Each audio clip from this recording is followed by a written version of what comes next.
Pour ce 27 janvier 2022, nous célébrons les Angèles. Donc, toutes ces personnes qui se prénomment Angèle, nous vous souhaitons bonne fête patronale, ainsi justement que les prénoms synonymes, donc Angelo, Angela, Anjo. En tout cas, bonne fête patronale à toutes ces personnes qui se prénomment Angèle, le prénom de ce jour. Bonjour à tous et bienvenue à ce nouveau numéro de Bonjour le Faso. C'est toujours avec plaisir que nous vous retrouvons pour cette émission. Rappelons que cette semaine, nous sommes installés dans le sud-ouest. Dans le sud-ouest, nous vous parlons des ruines de l'Oropénie, classées patrimoine mondial de l'UNESCO. C'était en 2009. Mais oui, ce site rencontre toujours des difficultés, difficiles d'avoir accès justement à ce site parce que les infrastructures routières font défaut également. Les infrastructures donc de logement, les logements notamment aussi font défaut. Nous reviendrons dans la rubrique à la découverte d'eux. Et pour la revue de presse d'aujourd'hui, nous recevrons Rachida Sadzango qui va partager les informations avec nous. Et dans la rubrique invité du jour, nous parlerons de la situation nationale. Actualité oblige, nous reviendrons sur le coup d'État et surtout également la rencontre donc de la junte militaire avec l'ex-gouvernement ou en tout cas le dernier gouvernement de Roch-Marc Christian Kaboré. Ça sera dans la rubrique invité du jour. Et aujourd'hui, c'est jeudi, vous aurez votre rubrique Bonnes Affaires, donc la rubrique qui reçoit notamment des annonceurs. Nous serons avec Mira Élevage pour parler des prochaines offres de formation. Installez-vous confortablement. Nous partons tout de suite et maintenant à l'Oropénie.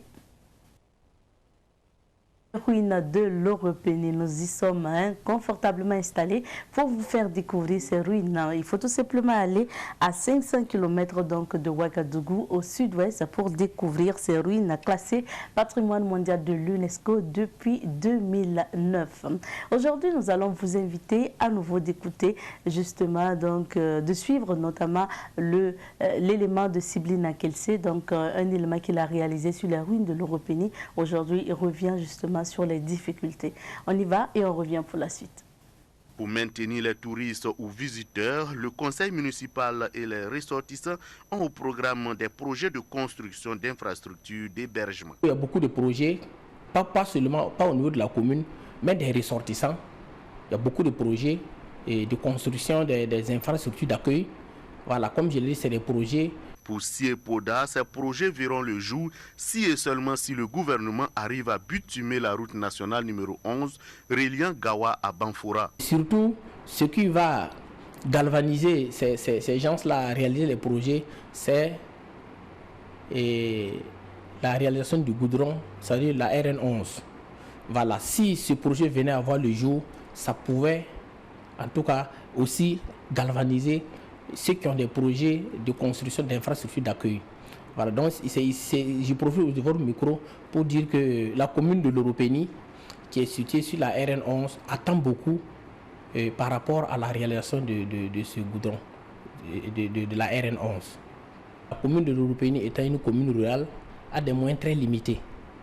Et c'est vrai qu'à travers la coopération, on peut réaliser cette infrastructure. Du reste, avec nos amis de Tremblay, l'Oropénie est jumelée à une ville française appelée Tremblay. On a réalisé un centre appelé Maison de l'Amitié. Ça, c'était pour répondre aux soucis d'hébergement des touristes. Mais la capacité d'accueil est très limitée. Voilà, c'est très limité et le conseil municipal est en train de voir comment aménager davantage ce centre-là pour augmenter l'offre. Un site d'hébergement est en construction dans la zone tampon des ruines de l'Oropénie. Ce projet de l'État qui vise surtout la promotion de ces sites touristiques traîne toujours 10 ans après l'inscription des ruines sur la liste du patrimoine mondial. Pour la grande promotion du site, l'État central a déjà construit des locaux. Ça sera un site d'accueil. En fait, du coup, on a une auberge de 8 chambres. Une grande salle de conférence, billetterie, cafétéria, le bloc administratif et des halls, une bibliothèque. Et ce n'est pas fini, il y a d'autres types d'établissements VIP qui seront construits pour pouvoir permettre aux gens qui veulent juste faire un petit circuit, venir visiter les ruines de l'Oropénie, aller visiter les sanctuaires des Rouagan, le musée de Gawa et j'en passe. Je pense que l'État il commence à s'y mettre là-dedans. Et par rapport aux réalisations au sein des ruines de l'Europénie, il faut dire que ça traîne un peu. Quand on sait que les ruines ont été inscrites depuis 2009, ça fait 10 ans, mais ce qui est fait, ça ne va pas au même rythme. Antissé Hervé Farman, natif de la commune de l'Europénie et par ailleurs doctorant en archéologie à l'Université libre de Bruxelles, salue les quelques actions menées dans la promotion des ruines de l'Europénie. Beaucoup de choses ont été faites. D'abord, quand vous passez dans toutes les ambassades, en tout cas que j'ai eu à visiter, il y a des affiches de l'Europénie à l'aéroport, au niveau sur Internet. Il y a beaucoup de choses qui ont été menées.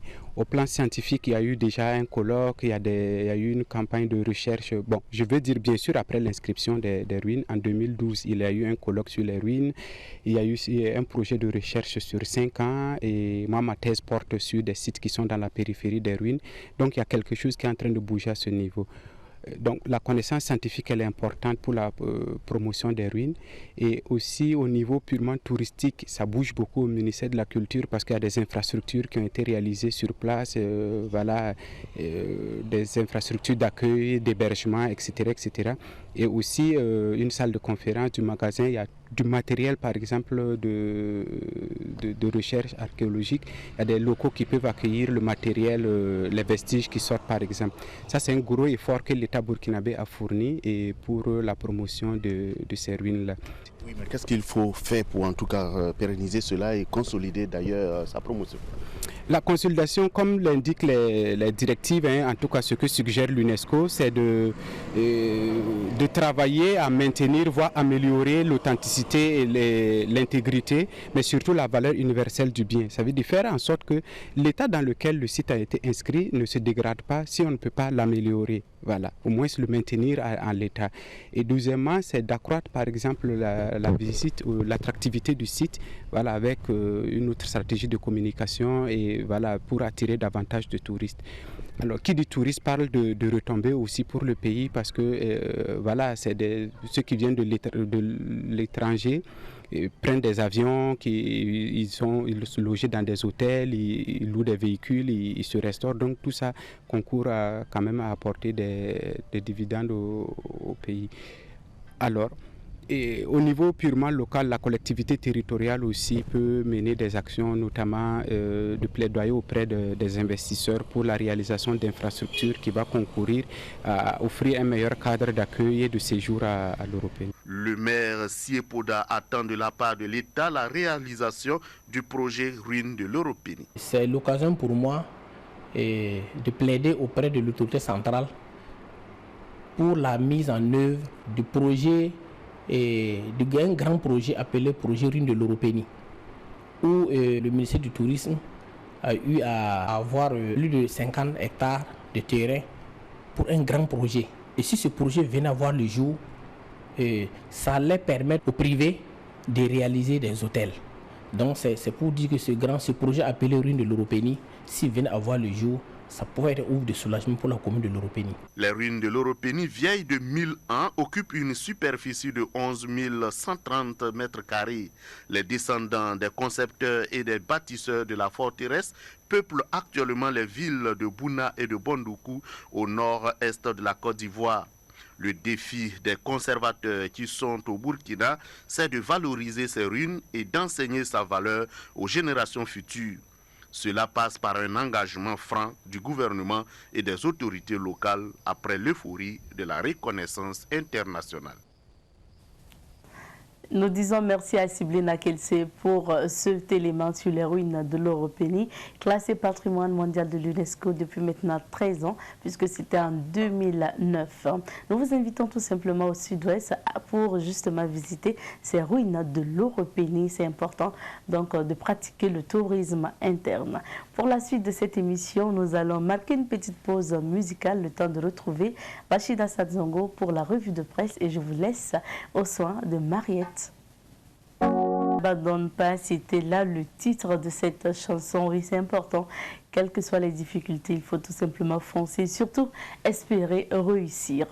Maintenant, c'est l'heure pour nous de nous informer et nous recevons Rachida Sadzongo juste après ça. Il est bien installé sur le plateau de Bonjour le Faso. Bonjour Rachid. Bonjour Abzeta, merci de me recevoir sur ton plateau et vous qui nous suivez, et bien le bonjour. Merci à toi.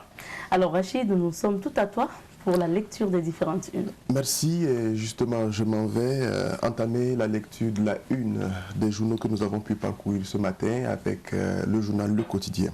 Alors le Quotidien nous entretient déjà, on va dire à la page 8, avec ce titre. Jonas Yen, président du Conseil national des organisations de la société civile, qui confie, je cite pour vous, il faut que l'on conduise notre transition selon le format du Mali.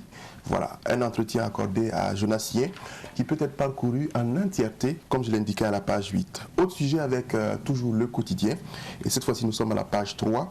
Renversement du régime Kaboré, cette énième intrusion de l'armée dans la vie politique nationale est la résultante de l'échec de la classe politique. C'est également un point de vue, notamment pour ce qui est du coup d'État, notamment pour ce qui est du MPSR actuellement au pouvoir. Et c'est Ali Badra qui le confie. Autre sujet, prise du pouvoir par l'armée burkinabé, le MPP exige la libération immédiate et sans condition du président du Faso. À lire à la page 10. Et pour achever, à la page 12, prise de pouvoir par le MPSR, il ne faut pas craindre les sanctions et rater le virage historique. Un autre journal, nous sommes cette fois-ci avec l'Observateur Palga. L'Observateur Palga, à sa page 2, avènement du MPSR, concertation tous azimut au camp Babassi. On peut y lire déjà en bas de page le colonel Damiba et le piège des OSC, les 11 propositions de Luc Adolphe Tiao, un schéma de transition inclusive, le MPP parle de forfaiture, la CODEL condamne et l'UAS invite ses militants à rester vigilants. Dernier titre pour ce qui est de la une de l'Observateur Palga, football africain, l'avenir sera sombre si nos gouvernants se laissent manipuler par la FIFA et la CAF. Ce sont les propos de Roger Mila, l'ancienne gloire du football camerounais.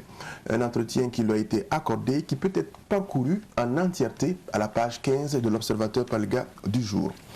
On poursuit Abzeta avec un autre journal. Nous sommes cette fois-ci avec Sidoya. Sidoya, dans ses titres, confie situation nationale à Banfora. La coalition du 24 janvier soutient les nouvelles autorités.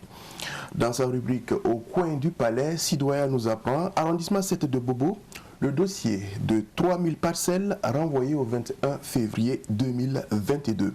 Autre rubrique, l'autre regard, toujours avec Sidoya, le plus dur commence, 3 points de suspension, c'est-à-dire à la page 3 de Sidoya du jour. Dernier sujet, pour ce qui est de Sidoya, programme Cultivons l'esprit d'entreprise, plus de 800 jeunes et femmes mûrissent leurs idées de projet. Du côté du journal Le Pays, on peut y lire déjà à travers sa rubrique Révélation, situation nationale, la mise en garde du lieutenant-colonel Damiba contre la diffusion de fausses informations.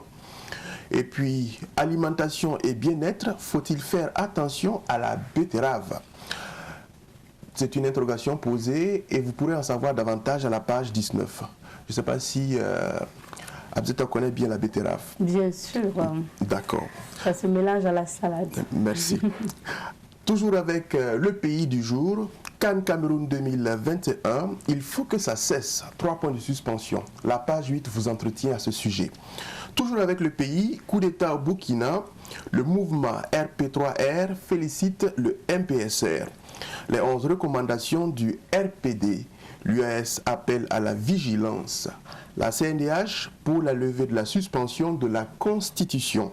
Des OSC exigent la levée des mesures de restriction. L'administration fonctionne mais 3 points de suspension.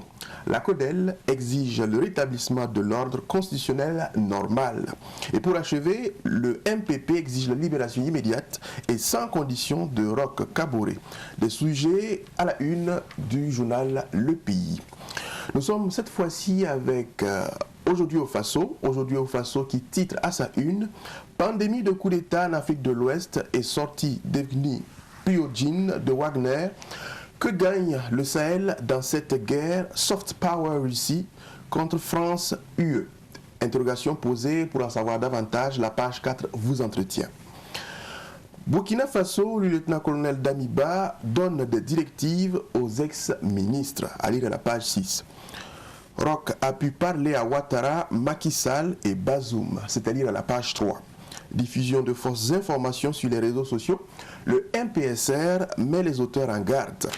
Putsch au Burkina Faso, le parrain du groupe Wagner salue une nouvelle ère de décolonisation. Et pour achever, à la une du journal Aujourd'hui au Faso, coup d'état du MPSR, des partis membres de l'ex-majorité condamnent. On achève la lecture de la une des différents journaux de la place avec l'Express du Faso, édité depuis Bourg-du-Lasso, dans la région des Hauts-Bassins. Coup d'état du 24 janvier, condamné si vous voulez, les Burkinabés circulent. Voilà, c'est ainsi que titre l'Express du Faso. Prise du pouvoir par le MPSR, silence si sa bosse dure à Bobo. Et puis, Anne Ouattara, femme d'affaires, confie, je cite, beaucoup de femmes entreprennent dans le faux. Abzeta, tu nous diras le contraire peut-être. Isidore Youkbare Burkinabé vivant au Cameroun. Je soutiens le coup d'État, mais je ne suis pas contre Roch. Voilà. C'est un ressortissant, on va dire, burkinabé, qui est au Cameroun. Dans sa rubrique, autant le dire, l'Express du Faso confie, il faut attendre peu de choses de la junte militaire. Et puis, projet immobilier recevable, pourquoi l'Inco Perfect n'apparaît pas sur la liste? Abzeta, voilà ce qu'on a pu avoir comme information pour ce qui est des journaux du jour. Merci à toi.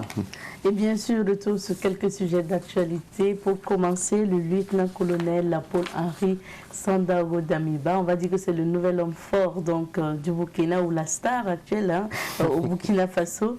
Il était en concertation avec certains acteurs depuis mardi. Qu'est-ce qui ressort de ces concertations? Qu'est-ce qu'on peut retenir comme information?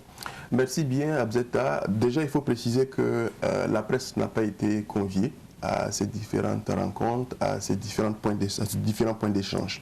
Mais déjà, on a pu avoir en tout cas un certain nombre de retours que certains journaux même ont eu le soin de justement nous en parler.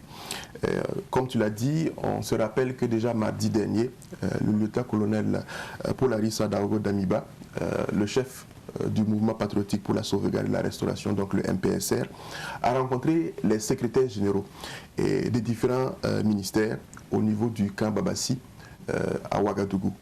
Et sans doute que les concertations ont porté sur, on va dire, l'expédition des affaires courantes. Et hier, mercredi, c'était au tour des membres du gouvernement déchu d'être reçus, on va dire, au grand complet.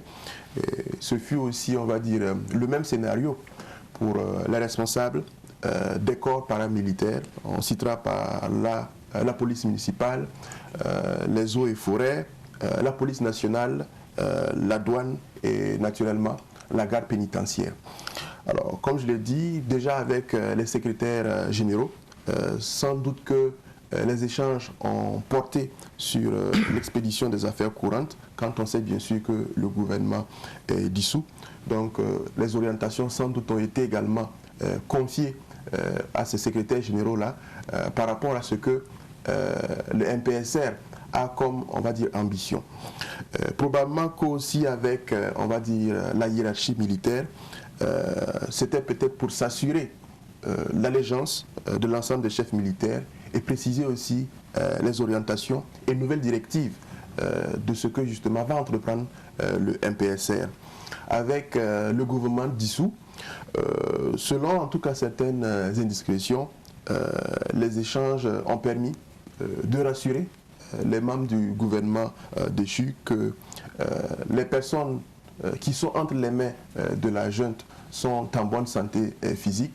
On parlera naturellement du chef de l'ancien chef de l'État, l'ancien président du Faso, Roch Marc Christian Kaboré.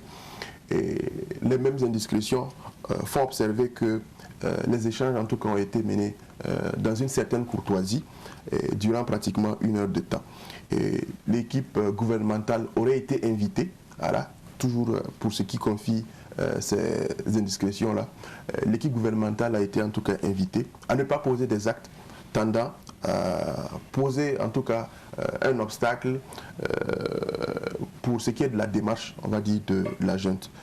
On apprend également qu'il leur a été demandé aux membres du gouvernement déchu de restreindre leur déplacement au sein de la capitale. Donc là-dessus, c'est des concertations qui ont été entreprises, des échanges, des rencontres qui sont faits. Et probablement que c'est toujours en cours, d'autres concertations vont se poursuivre, probablement aussi avec, on va dire, les différentes formations politiques, que ce soit de l'opposition ou de la majorité. En tout cas, on attend de voir, et peut-être qu'aujourd'hui, on pourra en tout cas apprendre aussi que d'autres concertations, d'autres échanges ont eu lieu. Là-dessus, le commentaire que l'on peut faire rapidement, la démarche en tout cas est noble, voilà. On se retrouve en tout cas, on va dire particulièrement pour ce qui est du Burkina Faso, dans un coup d'État où les auteurs du coup d'État, je ne dirais pas sont gentils, mais en tout cas utilisent la voie pacifique, voilà, on dira ça comme ça, utilisent la voie pacifique pour justement réunir l'ensemble des acteurs de la société. La démarche également dans ce sens se veut conciliatrice et permet de connaître et assurer, ou sinon se rassurer, des ambitions du MPSR, puisque tous les acteurs justement sont conviés et des échanges en cours. Et pour achever, on pourrait penser que la démarche du MPSR, à travers ces différentes rencontres-là, pourrait sous-tendre que le MPSR voudrait véritablement prendre en compte, on va dire, l'intérêt général.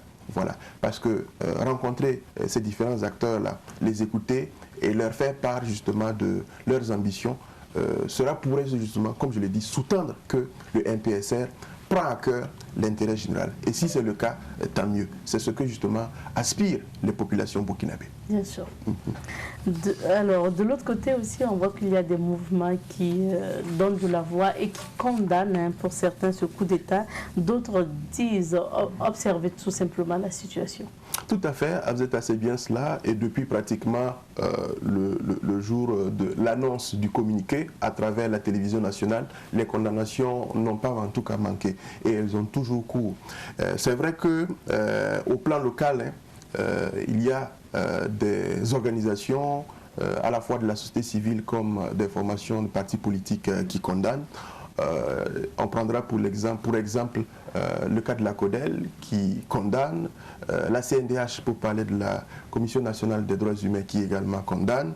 On parle aussi de la COPAD qui se veut être une coalition, voilà, des partis de l'ex-majorité qui également condamnent. D'ailleurs, hier, ils ont rencontré la presse pour donner justement leur lecture de la situation. Ils font partie en tout cas de ceux qui condamnent, on va dire, ce coup d'État. D'autres observent, voilà, à l'exemple du ballet citoyen, observent la situation. D'autres encore, en plus d'observer, proposent des directives, proposent des orientations. C'est le cas du Conseil national des organisations de la société civile. On a pu lire justement le titre pour ce qui est du journal Le Quotidien. Tout cela, à mon sens, quand on doit porter en tout cas la lecture, est significatif que le MPSR, comme je l'ai dit, se veut pacifique. Voilà. Parce que la plupart du temps, et ce qu'on a pu constater ailleurs, et même parfois ici au Burkina Faso, quand il y a un coup d'État, vous n'avez même pas le temps de dire mot. Et vous ne pouvez même pas dire mot. On voit que chacun y va de son mot. Des citoyens proposent, on va dire déjà, ce qui peut faire le schéma de la transition à venir. D'autres proposent, que ce soit à l'extérieur ou au Burkina Faso, proposent de ce qui pourrait être, en tout cas, on va dire, la politique que doit asseoir le MPSR. Et vraiment, les spéculations, en tout cas dans ce sens, vont bon train. Et beaucoup, en tout cas, prennent position par rapport justement à cette situation.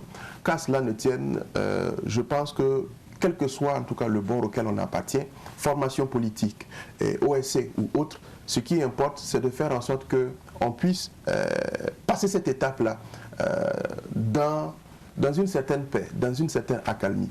N'oublions pas que nous vivons toujours le terrorisme et que, quoi que l'on dise, les attaques pourraient toujours, même si on n'en parle pas ces derniers temps, les attaques en tout cas pourraient justement toujours se faire.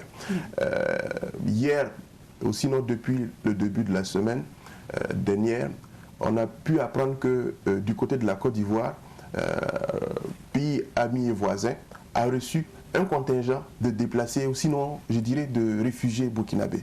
Voilà. Et ce sont des milliers de Burkinabés qui ont regagné, on va dire, la Côte d'Ivoire. Donc, pour dire que l'insécurité règne toujours au Burkina Faso, oui. Il ne faudrait pas que l'on soit distrait par quoi que ce soit. Voilà. Donc, c'est important. Et je pense que si chacun prend à cœur, comme je l'ai dit, quel que soit le bord auquel nous appartenons, chacun prend à cœur que c'est l'intérêt général du Burkina Faso qui doit prévaloir. On doit pouvoir justement passer cette étape-là dans une certaine ère de changement dans le sens de ce qu'on a comme aspiration, changement dans le sens de ce qu'on veut réellement que soit le Burkina Faso désormais. Bien sûr, la sécurité c'est la priorité. Je pense que tous les Burkinabés sont conscients de ça et surtout que la junte militaire qui vient d'arriver au pouvoir est consciente également de cette situation. Alors Rachid, je souhaiterais quand même qu'on dise un mot sur ces fake news, ou on va dire cette vague de fake news aujourd'hui sur les réseaux sociaux. Heureusement que justement les autorités en place aujourd'hui ont mis en garde quand même ces personnes-là qui s'adonneraient à publier ou à partager, à inventer des fausses informations. C'est important qu'on en parle parce qu'on voit du tout aujourd'hui sur les réseaux sociaux. On voit du tout. Le coup d'État est arrivé. C'est vrai qu'il y avait en tout cas ces fake news depuis, mais tu aurais remarqué quand même que depuis pratiquement le lundi, depuis le coup d'État jusqu'à maintenant, ça s'accentue. On a vu du tout. Heureusement, aujourd'hui, on a vu des gens dire sur les réseaux sociaux que les ministres ont été arrêtés, des autorités ont été arrêtées, ceci, cela. Et il y a même eu des autorités qui ont dû poster sur leur compte pour dire oui, qu'elles vont bien, n'ont pas eu de problème, pour démentir justement. Et la junte militaire aussi a dit qu'en dehors justement du président, de l'ex-président Roch-Marc Christian Kaboré, qui est détenu, bon, qui est entre leurs mains, voilà, aucun ministre en fait n'avait été arrêté ou n'était chez eux. Donc ça veut dire qu'aujourd'hui on se retrouve quand même avec des ministres qui ont la liberté quand même de circuler à Ouagadougou, même s'ils ont restreint un peu leur liberté, leur disant de ne pas quitter le territoire national. Ça veut dire que quand ça arrive comme ça, il y a des gens aussi peut-être de mauvaise foi quand même qui aggravent la situation. On a vu des vocaux circuler sur les réseaux sociaux, sur WhatsApp, pour dire que la situation va s'aggraver, on va vivre ceci, on va vivre cela. Pourquoi on veut que les choses s'aggravent? Est-ce que ça va faire notre bonheur si on se retrouve vraiment coincé au Burkina Faso? Je pense qu'il ne faut pas aller tout de suite imaginer le malheur pour le Burkina Faso. Il faut aller au-delà de ça, quoi. Pour aller un peu dans ce que justement tu confies, c'est bien cela, hein? L'observation est nette. Et d'ailleurs, dans ce sens, le MPSR a fait un communiqué relatif justement à ce constat-là. C'est assez triste de constater, comme tu l'as dit, hein, qu'il y a cette floraison de fake news, sinon de fausses informations. Et des informations plurielles. Voilà. Ça concerne la vie politique, ça concerne, on va dire, la démarche du MPSR, ça concerne pratiquement plusieurs choses. Et là-dessus, je pense que le MPSR, à travers en tout cas son communiqué, a été formel. Il a mis en garde, le MPSR a mis en garde en tout cas les auteurs de ces fausses informations. Il a fait en sorte également de préciser que les personnes qui en tout cas seront qui seront pris, voilà, les personnes qui seront prises dans ces fausses informations-là. Je ne sais pas ce qu'il en sera pour leur sort, mais en tout cas, pour ces personnes-là, je pense que, quoi que l'on dise, il leur sera appliqué en tout cas tout ce qui doit être appliqué. Toujours dans ce sens, moi je m'étonne que des Burkinabés que nous sommes, on a connu des périodes où les fausses informations, en tout cas, nous ont conduit par moments à des dérapages. Et ce qui est dommage, même nous, médias, je parle de ceux, par exemple, qui, dans cette situation-là, ont toujours recours au sensationnel. Où nous sommes actuellement, je pense que le sensationnel n'a pas sa place. Se ruer sur les informations, ou sinon les soi-disant informations que l'on trouve un peu partout et les placarder à travers soit nos sites en ligne, nos journaux, nos bandes défilantes à travers certaines télés, ça n'est pas du tout honorable. Où nous sommes actuellement, on n'a pas besoin du sensationnel. Les informations vraies, crédibles et fiables, c'est de cela que les Burkinabés ont besoin. Et je pense que c'est cette démarche professionnelle-là que nous devons tous faire montre. Et je parle des médias. Pour ce qui est des citoyens, de la population de façon générale, c'est dommage qu'il y ait ces brebis galeuses-là qui s'adonnent à cette pratique-là. C'est dommage que des personnes à côté de ce qu'on vit comme situation trouvent du bonheur à faire le malheur aux autres. Et comme en tout cas le communiqué l'a dit, les auteurs de ces fausses informations-là sont prévenus. Si en tout cas la main est mise sur ces personnes-là. Et peut-être que certaines personnes sur les réseaux sociaux ne savent peut-être pas qu'on peut justement retracer pour les retrouver. C'est possible, en fait, tout ce que vous publiez, du moins toutes les informations que vous publiez sur Internet, pour ne pas dire tout, photos, informations, tout ce que vous publiez sur les réseaux sociaux, c'est retraçable. On peut vous retrouver à travers vos publications. Moi, je me demande si les gens sont conscients de ça, Rachid. C'est, comme je l'ai dit, assez dommage. Là aussi, il y a un problème et qui a manqué dans la démarche de nos autorités, c'est la sensibilisation et la citoyenneté, on va dire, via les réseaux sociaux. Aujourd'hui, on se retrouve dans une situation où malheureusement, les citoyens sur la toile se permettent tout. Le contrôle, ou sinon l'œil de l'autorité, se veut véritablement léger, flexible, au point que tout le monde se donne à tout. Voilà. On se dit que si il y avait déjà des sanctions appliquées à certains auteurs, notamment pour ce qui est de fausses informations, et que la presse relaie, cela pourrait en tout cas servir de leçon. Servir de leçon, voilà, pour ceux ou celles qui s'adonnent à cela. Mais cela n'est pas. Là-dessus, je pense qu'on doit prendre cela en compte pour en tout cas les autorités à venir. Il faudrait qu'au niveau de la toile, il puisse avoir une sensibilisation accrue. Et qu'on n'hésite pas à sanctionner les personnes, auteurs justement de ces fausses informations qui peuvent, comme le dit, engendrer des situations dommageables. Je me souviens que il y a eu de cela, notamment pour ce qui est de la période électorale que nous avons connue, si je ne me trompe pas en 2015, des fausses informations qui ont circulé comme ça sur des urnes qui auraient, du moins des bureaux de vote qui ont été justement vandalisés, alors qu'il n'en a pas été le cas. Et cela a porté un coup sur le scrutin. Ça, c'était le cas, on va dire, des élections. Dans d'autres contrées, on a appris qu'il y a eu des attaques, des médias ont relayé, alors que ce n'étaient pas des sources en tout cas fiables, et que après le démenti, on va dire, des services de sécurité, on a pu voir justement qu'il n'en était rien. Je pense qu'il faut qu'on évite cela. Ouais. Surtout dans le contexte dans lequel on se trouve, contexte insécuritaire particulier, sociopolitique sans pareil, il faudrait qu'on soit minutieux dans le traitement de l'information. Et ça, c'est pour, on va dire, les professionnels des médias. Et pour la population, il faut que nous fassions très attention par rapport à ce que justement nous publions. Évitons de publier des informations dont on n'a pas la fiabilité. Et éviter de... Moi, je sais qu'à un moment donné, tu as partagé quelque chose dans les groupes que j'ai relayés. Avant même de publier une information, il y a quand même un certain nombre de questions ou de questionnements à se poser. Est-ce que déjà l'information est fiable? Vérifier la source. Vérifier un certain nombre quand même de choses avant de partager. Parce qu'il y a des gens aussi qui ne sont même pas les auteurs justement de la publication, mais qui passent leur temps à partager. Parce que publier ou partager, c'est la même chose.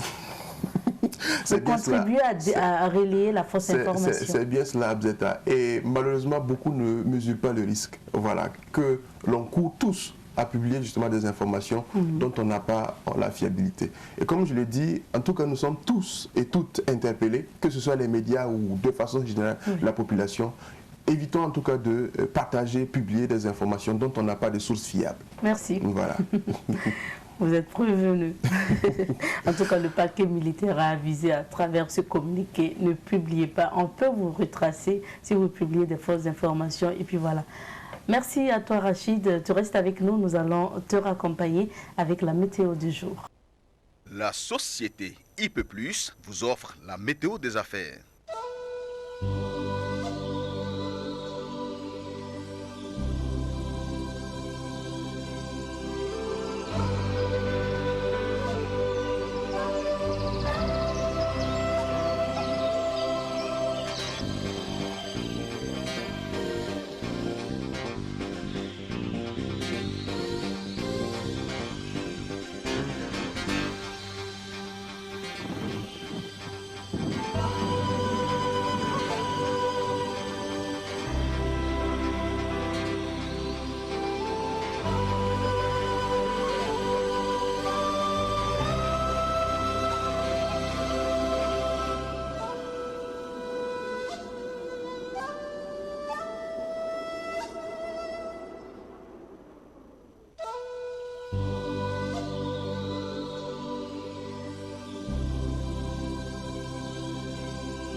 Météo des affaires vous a été offerte par la société IP+, le numéro 1 du haut débit. Viens. C'est quoi ça? Tout est faux? Les données sont erronées? Prends ton dossier, tu veux t'expliquer?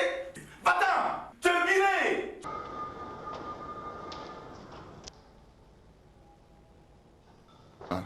Et il faut impérativement travailler à ramener cette révolution, ou en tout cas à ramener ce type de gouvernance au Burkina Faso.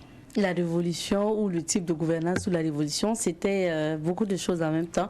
Qu'est-ce qui vous a le plus marqué, peut-être en termes de valeur, en termes de gouvernance? C'est d'abord la vision. La vision, c'est aussi l'intégrité et surtout le patriotisme.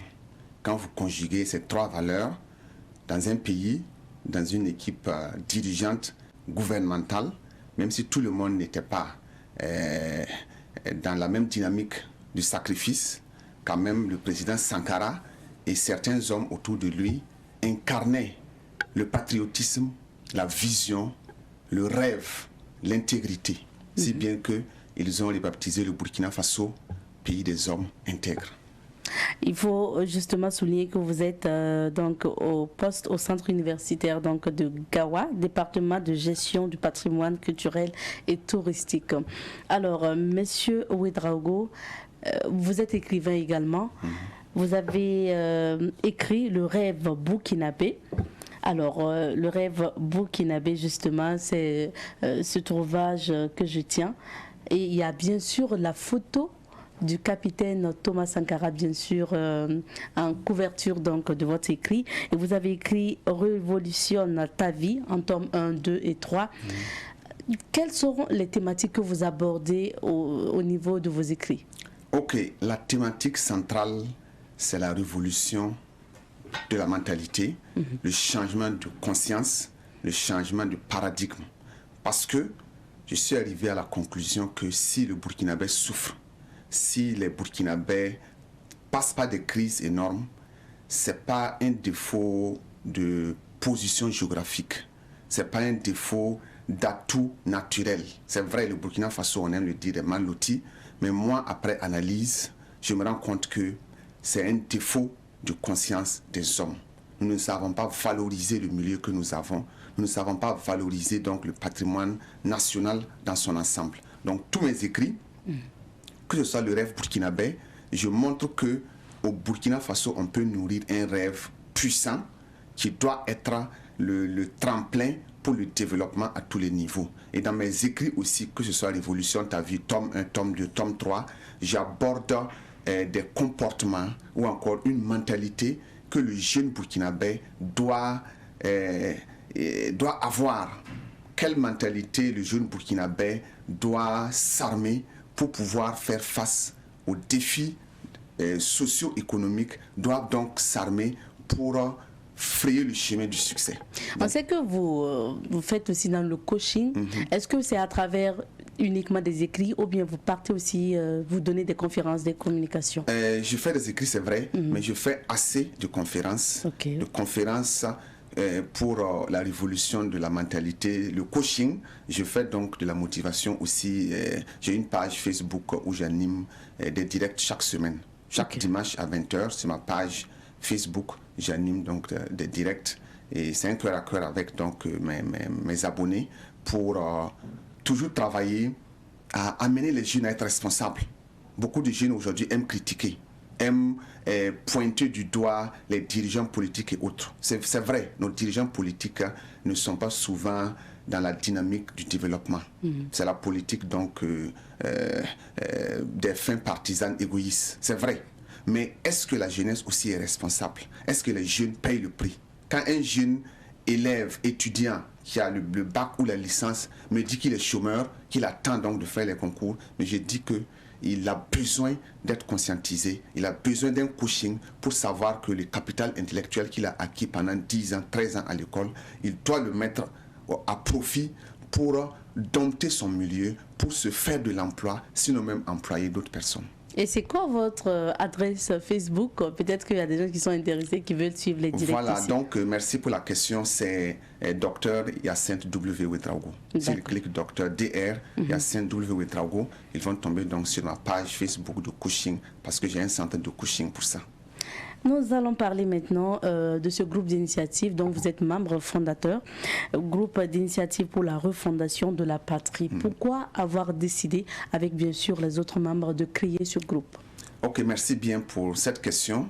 Il faut dire que nous sommes partis de plusieurs analyses. Et notre action prend en compte la dimension conjoncturelle actuelle, mais aussi la dimension structurelle. Parce que personne aujourd'hui au Burkina Faso n'est sans savoir que nous ne passons pas de crises énormes. Il y a donc cette crise de confiance entre les gouvernés et les gouvernants. Il y a donc, c'est vrai, les événements de 2014 et la transition de 2015 avaient laissé croire au peuple burkinabé qu'un tournant décisif avait été pris. Mais aujourd'hui, on se rend compte que le leurre, c'est un leurre dans lequel nous sommes. Donc il y a cette crise de gouvernance, il y a la malgouvernance économique, politique, il y a aussi et surtout cette question de la crise sécuritaire, il y a cette question de l'unité nationale, cette question à tous les niveaux donc de la cohésion sociale. Notre système éducatif est à la dérive, notre système sanitaire est en panne et allez-y à l'hôpital Yalgado, vous verrez que c'est comme si nous ne sommes pas dans un état structuré parce qu'on ne peut pas offrir ce climat sanitaire à des êtres humains. Donc, il y a autant de crises par lesquelles nous passons. Ça, c'est ce qui est conjoncturel. Mais toutes ces crises aussi tirent leurs racines du passé. Donc c'est des défauts structurels qui aujourd'hui nous donnent cette somme de crises. Donc nous avons dit que nous sommes jeunes. Et quelqu'un avait dit que chaque génération a une mission qu'il faut découvrir, soit la trahir ou l'assumer. Nous nous sommes dit, nous ne serons pas des jeunes passifs, assis donc derrière nos portables pour critiquer, assis donc dans nos groupes de thé pour critiquer. C'est vrai, il faut critiquer, mais il faut aussi passer à l'acte. Parce que la démission aussi des jeunes, la démission de plusieurs citoyens est aussi la cause des problèmes que nous vivons. Donc voilà pourquoi, pour ne pas être très long, nous avons fait une analyse de toutes ces crises-là, depuis l'histoire, depuis les indépendances et surtout depuis la fin tragique de la Révolution. Et nous sommes arrivés donc à la conclusion qu'il faut lancer donc ce groupe d'initiative pour la refondation de la patrie. Nous jugeons que la patrie va mal. Nous jugeons que ça va bien fonctionner, qui font que l'État va être un État fort. Mais on se rend compte que tous ces fondamentaux n'existent pas. Ou s'ils existent, c'est sur le papier. Au Burkina Faso, nous sommes experts dans la rédaction des tests, mais nous sommes minables dans l'application des tests. Et on aime dire que le test, il y a l'écrit et il y a l'esprit, si bien que souvent l'interprétation crée donc cette divergence, crée donc ces désordres. Nous sommes sûrs aujourd'hui, quand nous parlons de refondation, il faut à tous les niveaux revoir en tout cas ce contrat social et il faut donc travailler à assainir la scène politique. Il faut travailler donc à la moralisation de la vie publique. Il faut travailler même à concevoir un nouveau type de citoyen burkinabé. Aujourd'hui, est-ce que notre nom, nous répondons, quand on dit pays des hommes intègres, est-ce que nous répondons à cette appellation pays des hommes intègres quand on voit toutes ces crises qui parcourent ou encore toutes ces crises qui jalonnent l'histoire et les faits de tous les jours? Docteur Ouédraogo, je vous prends au mot, vous avez parlé de contrat social. Aujourd'hui, dans ce contexte de ce Burkina Faso, quel est le contrat social idéal pour les Burkinabés? Si je dis ce matin que je peux vous dire quel est le contrat idéal, ce serait m'approprier le monopole de la connaissance ou de la réflexion que nous devons mener. Nous savons que le contrat social va mal. Nous savons que, comme je l'ai déjà dit, dans le système éducatif, nous savons que notre système éducatif ne peut pas offrir un citoyen qui puisse défendre le Burkina Faso. Ce n'est pas que les gens ne vont pas à l'école, mais l'école devait avoir pour mission de fabriquer un citoyen burkinabé humain, intègre, compétent, qui puisse défendre le Burkina Faso sur la scène nationale et sur la scène internationale, ce qui n'est pas le cas aujourd'hui. Si nous prenons au niveau de la santé, le contrat social aurait voulu que, quand on est malade, que l'état dans lequel on vit quand même soit à mesure de vous prendre en charge, soit à mesure au moins de vous offrir des installations sanitaires. Aujourd'hui, même si vous avez l'argent aujourd'hui, amener un malade d'urgence à l'hôpital, c'est peut-être les couloirs qui vont d'abord vous recevoir, en attendant peut-être 2 ou 3 jours. Je connais un ami récemment qui a fait un accident, qui a eu les côtes brisées, mais qui est mort sans avoir été examiné, sans avoir reçu les soins, parce qu'il fallait passer par des radios et autres. Il est mort sans avoir reçu les soins. Aujourd'hui, combien de citoyens sont contraints de se tourner vers les cliniques? Mais ce n'est pas au privé de prendre en charge la santé des citoyens. Le privé devait être peut-être des relais. Système éducatif, aujourd'hui, il y a plus d'écoles privées au Burkina Faso que d'écoles publiques. C'est quel contrat social l'État nous donne? Allons au niveau de la sécurité. Aujourd'hui, c'est millions de déplacés au Burkina Faso. Est-ce que vous pensez que c'est normal? Est-ce que nous sommes dans un État responsable qui ne peut pas prendre en charge ces citoyens qui sont déplacés, et même étant déplacés, qui ne sont pas bien relogés, qui ne sont pas pris en charge? Aujourd'hui, le contrat social ne va pas. Je sais qu'il faut revoir ce contrat social. Sur justement la sécurité, aujourd'hui, on a quand même des alertes de population. On parlait tantôt dans la revue de presse du cas donc, de la province du Loroum, Titao qui se vide de ces populations, des personnes qui vivent la peur au ventre. Il y a quelques jours, on parlait de Dablo.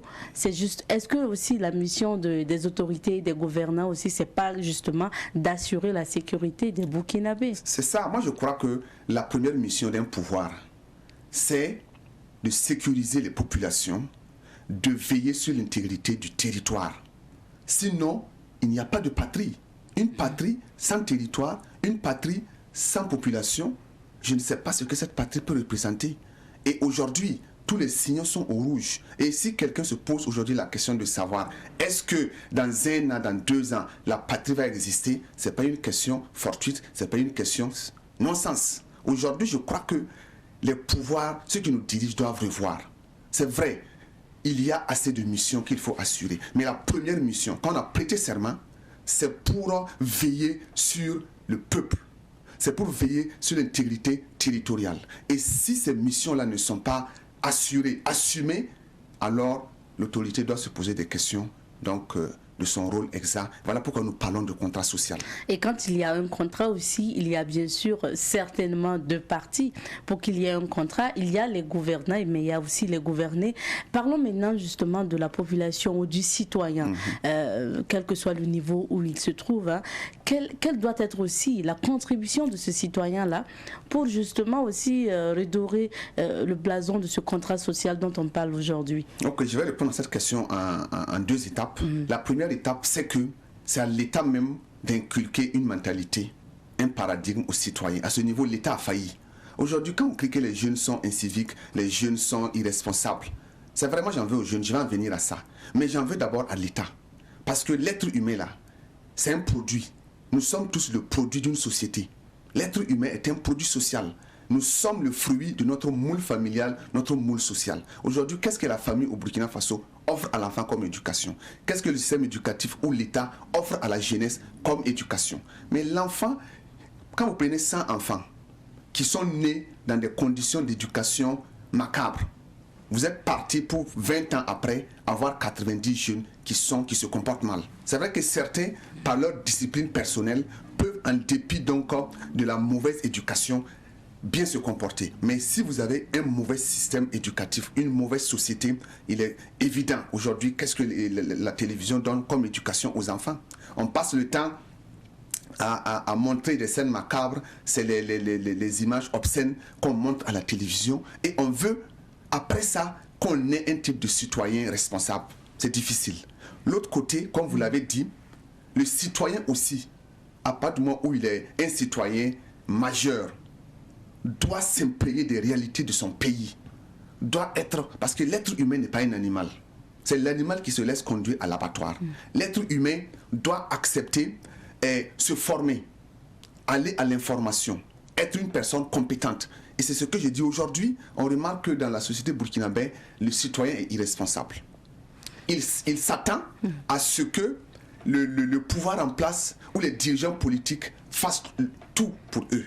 Alors que l'homme aussi doit apprendre à se battre, doit être responsable, doit apprendre à payer le prix, la facture pour sa réussite sociale. Et même, je me rappelle du président américain John Kennedy qui disait que dans les années 1960, que le jeune américain ne doit pas se poser la question de savoir qu'est-ce que l'Amérique peut faire pour moi, mais la question première est qu'est-ce que je dois faire pour ma patrie. Aujourd'hui, comme vous l'avez dit, il faut qu'on rappelle ça aussi aux citoyens burkinabés. Tout le monde, qu'est-ce que l'État peut faire pour moi, si bien qu'on est prêt aux compromissions. Alors que le bon citoyen aussi doit avoir une participation citoyenne, doit avoir des initiatives à la base pour participer donc au développement de son pays, donc de sa nation. Et tout ça, pour me résumer, moi j'en veux donc aux dirigeants politiques.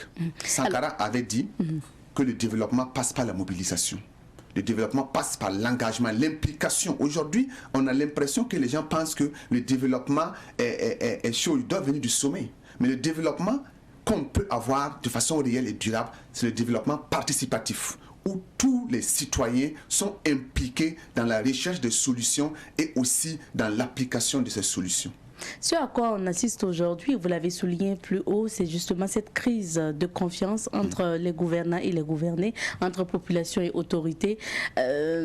peut-être que la refondation aussi de la patrie doit passer par là. Parce qu'aujourd'hui, que ce soit le pouvoir judiciaire, que ce soit les autorités, les Burkinabés n'ont pas tendance à toujours aller vers ces personnes-là pour chercher des solutions. Il n'y a plus de confiance et des gens vous diront qu'ils préfèrent taire certaines affaires parce que pour eux, ça ne va pas prospérer. Ok, ce que vous dites, c'est vrai.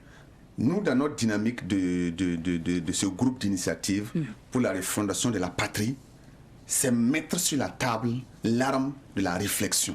Créer un cadre où tous les Burkinabés des villes et des provinces, où tous les jeunes, qu'ils soient élèves, étudiants, travailleurs, chômeurs, nous allons déballer un ensemble d'activités où les gens seront invités à la réflexion. Et nous allons capitaliser tout cela pour aller vers des propositions concrètes. Et nous sommes déjà prêts, nous disons à la jeunesse, la démission citoyenne, la démission politique est suicidaire. On ne peut pas vouloir le changement sans vouloir s'impliquer. Il faut que les jeunes acceptent. Comme vous l'avez dit aujourd'hui, quand vous dites même à la jeunesse, au peuple burkinabé, que vous partez en politique, vous êtes déjà décrié. On vous calcule déjà que si vous partez en politique aujourd'hui, dans 5 ans, vous serez déjà un homme compromis, un homme qui aura renoncé donc aux valeurs qu'il défendait d'antan. Donc moi je dis non.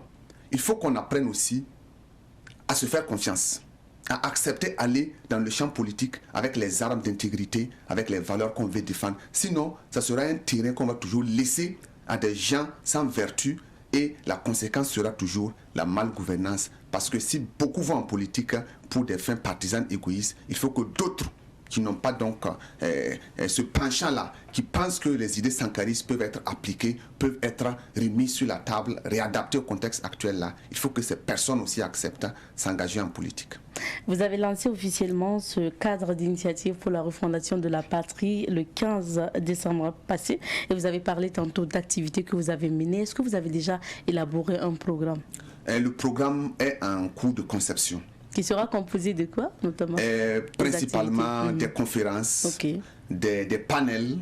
Nous allons donc créer en tout cas un cadre. Tout ce qui a trait à la réflexion, à la pensée, donc sera dans le menu des activités que nous allons mener. Mais c'est rassembler les gens et poser des thématiques centrales pour le changement de paradigme. Des thématiques centrales sur même les fondamentaux.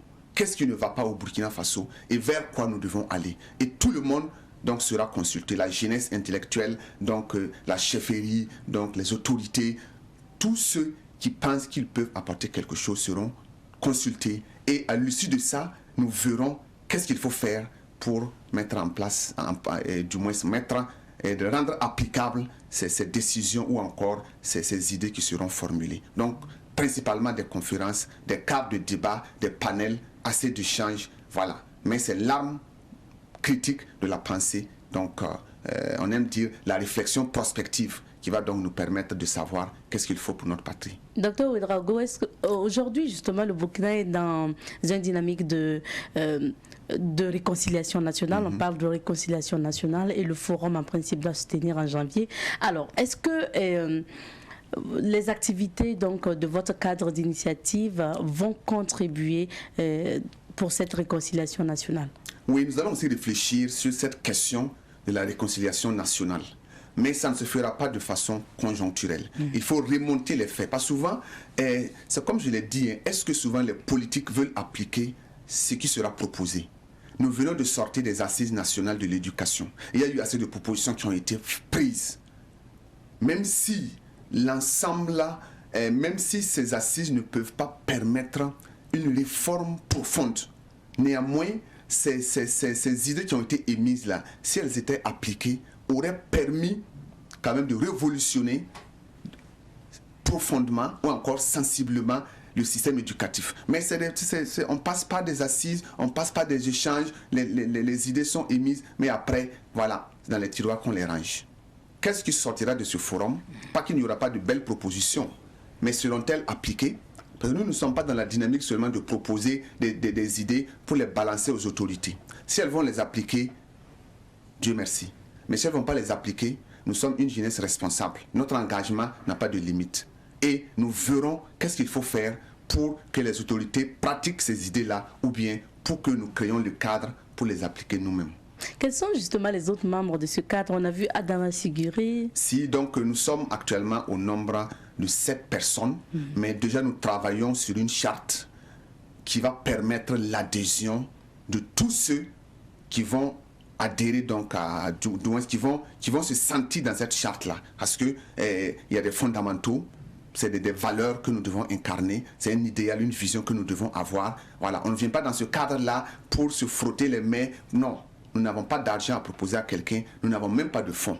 Venir dans ce cadre-là, c'est être prêt pour apporter sa contribution dans la réflexion, sa contribution, payer de son temps, de son énergie et aussi donc de son argent. Parce que comme nous disons là, on ne fonde pas la patrie donc, en espérant des gains, mais c'est un sacrifice. Parce que nous pensons déjà que notre génération doit poser les jalons pour que les générations futures. On a vu le Japon après la Seconde Guerre mondiale. C'est un pays qui est à genoux, mais qui a accepté de payer le prix. Si bien que 30 ans plus tard, le Japon qui était à genoux après la Seconde Guerre mondiale était la deuxième puissance économique juste derrière le Japon. C'est vrai que de nos jours, avec donc le réveil de la Chine, le Japon est classé aujourd'hui au 3e rang mondial. Sinon, parmi les membres, vous avez effectivement Adama Sigri qui est écrivain, vous avez donc Dr Louré qui est médecin, qui est aussi très actif sur les réseaux sociaux. Vous avez Dr Romial Yaro qui est pharmacien. Vous avez donc Dr Pouda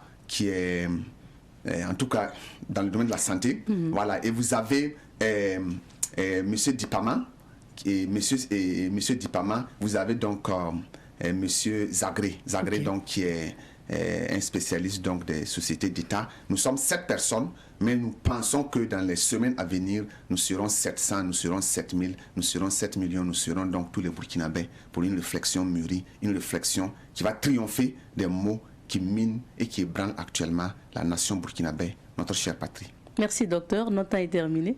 Notre temps est terminé, merci bien madame. Ce fut un plaisir d'être sur votre plateau et vraiment Dieu bénisse la radio et la télévision. Et amen. Dieu bénisse la radio et la télé, nous disons amen pour voilà, tout. Hein. Et Dieu bénisse aussi les auditeurs qui nous écoutent. Amina. Voilà. Et les téléspectateurs qui nous suivent sur Savan TV. Voilà. Merci à vous d'être passé. Dr Hyacinthe Ouedraogo est enseignant-chercheur à l'université de Gawa et il est membre du groupe d'initiative pour la refondation de la patrie. C'est un nouveau groupe qui vient de voir le jour. C'était le 15 décembre passé. Donc, c'était le 15 décembre passé que ce mouvement a fait son lancement officiel. C'est ici qu'on s'arrête pour l'entretien. Je rappelle que c'est un élément en rediffusion que nous vous avons proposé, l'entretien avec Dr Hyacinthe Ouedraogo. Nous sommes de retour sur ce plateau et en direct de Savan TV, du plateau donc de Bonjour le Faso. Et pour la suite, nous recevons des annonceurs sur ce plateau. Frédéric Donald Sawadgo est communicateur à Mira Élevage et nous parlons des offres de formation de Mira Élevage. On se retrouve juste après ça. Et je rappelle aux téléspectateurs que vous avez la possibilité de venir sur ce plateau de Bonjour le Faso pour parler de vos événements dans la rubrique Bonnes Affaires, vos activités, vos événements à venir. N'hésitez surtout pas à contacter le service commercial de Savan Média. Nous sommes pour le moment avec Frédéric Donald Sawadgo qui est communicateur à Mira Élevage. Bonjour et bienvenue. Bonjour à vous et bonjour à tous ceux qui nous suivent. Merci d'être à nouveau sur notre plateau. Il y a quand même quelques semaines, nous parlons donc de ces formations de Mira Élevage et surtout de cette rentrée de février. Déjà pour commencer, dites-nous, est-ce que les inscriptions vont bon train? Est-ce que depuis que vous avez annoncé la formation ou la rentrée de février, les intéressés se bousculent pour les inscriptions? Alors, avant de venir à ça, nous allons prier vraiment pour la paix au Faso. Parce que c'est comme vous l'avez demandé ici, les inscriptions actuellement avaient bel et bien débuté, les inscriptions se poursuivaient très bien. Mais il faut dire qu'actuellement le Burkina Faso est secoué, tout le monde le sait. Le Burkina Faso est un peu bousculé et nous allons demander vraiment à ce que la paix revienne au Faso. Puisse vraiment le Burkina retrouver la stabilité pour que nous puissions mener à bien nos activités. Sinon que dans ces derniers temps, vous allez voir que bon, avec les troupes qui sont un peu dans les différentes villes de Ouagadougou, ça joue un peu sur les inscriptions. Parce que les gens se posaient beaucoup de questions, est-ce que la rentrée va avoir lieu? Oui, la rentrée aura bel et bien lieu et nous avons pris les dispositions vraiment pour que cette rentrée-là puisse avoir lieu et que la formation puisse bel et bien se tenir, bel et bien se dérouler, pour qu'à la sortie de la formation, vous soyez satisfait et vous puissiez vraiment exercer à bien votre activité que vous allez décider de venir apprendre chez nous.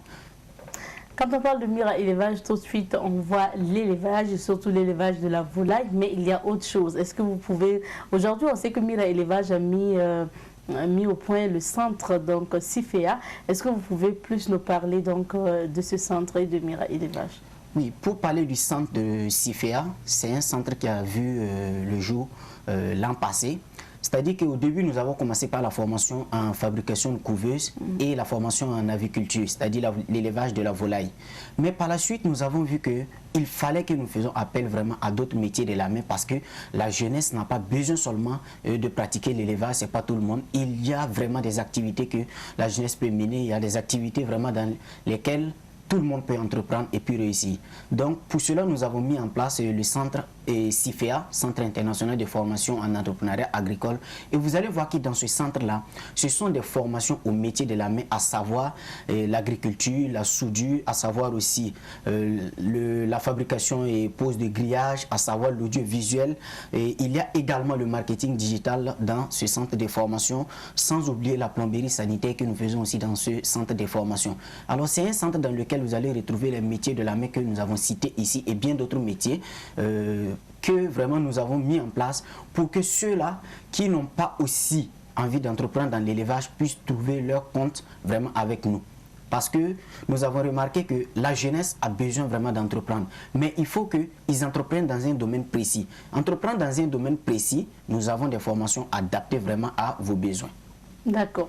Des formations adaptées aux besoins. Est-ce qu'on peut revenir maintenant à ces formations? Quelles sont les filières ouvertes pour cette rentrée de février? Il faut dire que pour la rentrée de février, les filières disponibles, c'est l'aviculture, l'entrepreneuriat avicole, 1 mois. Il y a également l'entrepreneuriat agricole. Parce qu'aujourd'hui, nous avons remarqué l'aviculture et l'élevage de la volaille, ou que ce soit, même si ce n'est pas l'élevage de la volaille, même si vous élevez les petits et gros ruminants, et puis l'agriculture, ce sont deux activités que vous pouvez vraiment joindre, et puis vous allez vraiment avoir plus de rentabilité, et c'est encore des avantages que vous allez avoir. Donc il y a l'entrepreneuriat agricole, il y a aussi la fabrication et pose de grillage, quelque chose qui est très important, une formation qui est très importante pour celui-là qui veut exercer le métier de l'élevage ou le métier de l'agriculture. Il y a également la plomberie sanitaire que nous faisons aussi dans ce centre-là, il y a le marketing digital qui n'est pas à négliger aujourd'hui dans le monde que nous sommes pour ceux-là qui veulent vraiment entreprendre et pour ceux-là qui veulent réussir en entrepreneuriat. Le marketing digital. Après le marketing digital, nous avons également l'audiovisuel et après l'audiovisuel, nous avons aussi une formation sur l'élevage qui prend aussi une autre durée que l'entrepreneuriat avicole que nous avons cité ici. Assez de filières. Quels sont les avantages de la formation de Mira élevage? Pour venir aux avantages de la formation de Mira élevage, nous allons parler aujourd'hui des avantages de la formation en agriculture, c'est-à-dire la formation en entrepreneuriat agricole. Pour ce qui concerne la formation en entrepreneuriat agricole, il faut dire aujourd'hui que pour quelqu'un qui suit une formation en entrepreneuriat agricole, nous, à notre siège, quand il va sortir, il va voir vraiment qu'il y a une différence par rapport à ceux-là qui ont suivi des formations en agriculture dans d'autres centres. Notamment ceux qui exercent aujourd'hui le domaine de, comment est-ce qu'on a, la mariculture. Voilà, ceux-là qui font aujourd'hui le jardinage un peu partout. Il y a vraiment des techniques qui les manquent. Il y a des rudiments qui les manquent pour que vraiment ils puissent accroître leurs revenus. Donc cette formation-là, c'est une formation très importante, une formation capitale pour celui-là vraiment qui veut voir ses revenus vraiment s'accroître dans les jours à venir. Et nous allons parler aussi de la formation en fabrication et pose de grillage. C'est une formation très importante pour ceux-là qui exercent l'élevage, ceux-là qui exercent vraiment le métier aussi de l'agriculture. Parce que le grillage, il rentre beaucoup dans notre activité, que ce soit l'élevage, que ce soit l'agriculture. Et ce qui est bien, c'est que vous offrez aussi des bourses de formation à ceux qui ont déjà participé aux formations précédentes donc de Mira élevage. Oui, il faut dire que pour ce qui est des bourses de formation, il y a des gens qui avaient déjà suivi la formation avec nous, notamment les formations d'1 mois et les formations de 3 mois. Oui. Maintenant, quand nous avons lancé la rentrée de février pour les formations pour la rentrée de février, d'autres nous ont appelés. Ayant suivi la formation en entrepreneuriat avicole, ils ont eu le besoin de suivre la formation en entrepreneuriat agricole. Donc pour cela, pour ne pas faire une discrimination, nous avons décidé d'octroyer une bourse d'études aux élèves qui avaient déjà suivi la formation d'1 mois et la formation de 3 mois à notre niveau pour qu'ils puissent suivre la formation en entrepreneuriat agricole ou la formation en fabrication et pose de grillage et également la formation en marketing digital. Donc c'est au choix et pour cette bourse-là, vous payez seulement 50% si vous avez déjà suivi la formation de 1 mois et la formation de 3 mois. C'est pour cela que nous avons décidé d'octroyer cette bourse-là pour que ceux qui nous ont appelés ils puissent profiter, ceux qui ne nous ont pas appelés ils puissent avoir l'information et aussi profiter pour cette rentrée de 1er février. D'accord. Alors on sait aussi que nous sommes quand même dans un contexte de grippe aviaire, vous avez dit. Vous compatissez notamment donc à la douleur de ces aviculteurs-là qui vivent la réalité aujourd'hui. Beaucoup aussi ont déjà perdu donc leur volaille. Est-ce qu'au niveau de Mira Élevage, vous accompagnez toujours en termes de conseils ces aviculteurs? Il faut dire que pour ce qui est de cette crise-là, Mira Élevage reste vraiment aux côtés de tous les aviculteurs pour notamment des conseils, notamment des accompagnements techniques avec nos différents techniciens que nous avons sur place qui peuvent vous accompagner. Si vous avez été touché, nous allons vraiment dire, nous sommes de cœur avec vous. L'élevage, c'est ce métier-là que aujourd'hui, si vous l'exercez, soyez courageux et vraiment formez-vous davantage. C'est ce que nous allons dire. Formez-vous davantage pour vraiment faire face aux différentes crises vraiment qui surgissent dans ce domaine-là. Et nous allons dire une fois de plus, Mira Élevage reste aux côtés des aviculteurs pour des conseils, pour vraiment des conseils et des accompagnements techniques. Nous, nos techniciens sont là, ils ont des conseils qu'ils peuvent vraiment vous donner pour que vous puissiez vraiment limiter la propagation de ce mal-là, pour que vraiment vous puissiez profiter de ce secteur-là. On va bien sûr rappeler les conditions pour participer aux différentes formations de Mira Élevage. Pour ce qui est des conditions, si nous allons parler des conditions financières, pour la formation en entrepreneuriat avicole, elle coûte 110 000 francs. La formation en entrepreneuriat agricole, pour l'agriculture 1 mois, ça c'est 110 000 francs également. Pour la formation en plomberie, c'est 75 000. Et pour la formation en fabrication et pose de grillage, c'est 75 000. Pour la formation en audiovisuel, comment faire des photos, des vidéos et les montages vidéo, elle coûte 110 000 francs. La formation en marketing digital 1 mois pour apprendre vraiment le marketing digital, comment vendre sur les réseaux sociaux et comment créer son entreprise sur les réseaux sociaux, elle aussi elle coûte 110 000 francs. Pour la formation maintenant de 3 mois, technique générale d'élevage qui coûte 210 000 francs. Ça veut dire que les formations vont des formations de 1 mois à 3 mois. Exactement. Ce sont des formations de 1 mois à 3 mois pour la rentrée de février. Et la rentrée est prévue justement pour février. Quel jour? La rentrée est prévue pour le mois de février. Mais il faut dire qu'actuellement, nous sommes vraiment en train de voir avec le ministère si il n'y a pas de suspension de cours dans les différentes structures de formation en aviculture, en élevage. Nous allons effectuer cette rentrée-là le 1er février. Mais si nous avons une note, nous n'allons pas l'effectuer. Mais c'est-à-dire que nous allons donner une date précise pour effectuer cette rentrée-là. Mais ça ne va pas vraiment tarder. D'accord. Et puis bien sûr, il faut encore rappeler les numéros donc, de Mira Élevage. Pour ce qui est des numéros de Mira Élevage, vous pouvez nous joindre au 64 64 04 44 54 ou le 58 plutôt. 98 00 70. Je reprends 64 64 04 44 58 98 00 70 et vous avez Mira Élevage et CIFEA pour une formation vraiment qui va vous aider à entreprendre pleinement. Merci bien. Merci. Et pour vous raccompagner, nous vous invitons à suivre le spot de Mira Élevage et puis bien sûr vous allez pouvoir écouter des témoignages de ceux qui se sont formés à Mira Élevage. Mira Élevage. Mira Élevage. Oh, Mira Élevage. Mira Élevage. Oh, Mira Élevage.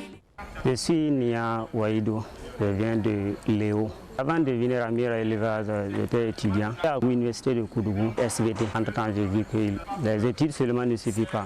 Il faut essayer de voir ce qu'on peut faire aussi pour en tout cas s'en sortir. J'ai connu Mira Élevage à travers les réseaux sociaux, précisément Facebook, et j'ai décidé de venir suivre ici une formation. Actuellement, nous avons appris la fabrication des couveuses, surtout comment réussir son activité avicole. Pour l'instant, avec le développement personnel aussi qu'on a abordé. Et après cette formation, je tiens à me lancer dans l'activité d'élevage. Maintenant, je compte ouvrir ma propre ferme pour exercer ce métier. On peut dire que l'ambiance est parfaite. En tout cas, nous sommes en famille, les enseignants comme les élèves aussi. En tout cas, on n'a pas de mésentente entre nous. Ok, à mes frères étudiants et étudiantes, je leur demande de se lancer dans les activités, quelle qu'en soit en tout cas l'activité, pourvu qu'on puisse aussi avoir notre pain. Se lancer dans l'entrepreneuriat et ensemble, en tout cas, ça pourra aller. De retour sur ce plateau et c'est juste le temps de se dire au revoir puisque le temps imparti à cette émission est terminé. Merci à vous de votre fidélité à Bonjour le Faso. Le rendez-vous sera renouvelé demain vendredi quand il va sonner 7h30 chez vous mais également chez nous. Portez-vous bien et surtout n'oubliez pas, demain sera meilleur. On se dit que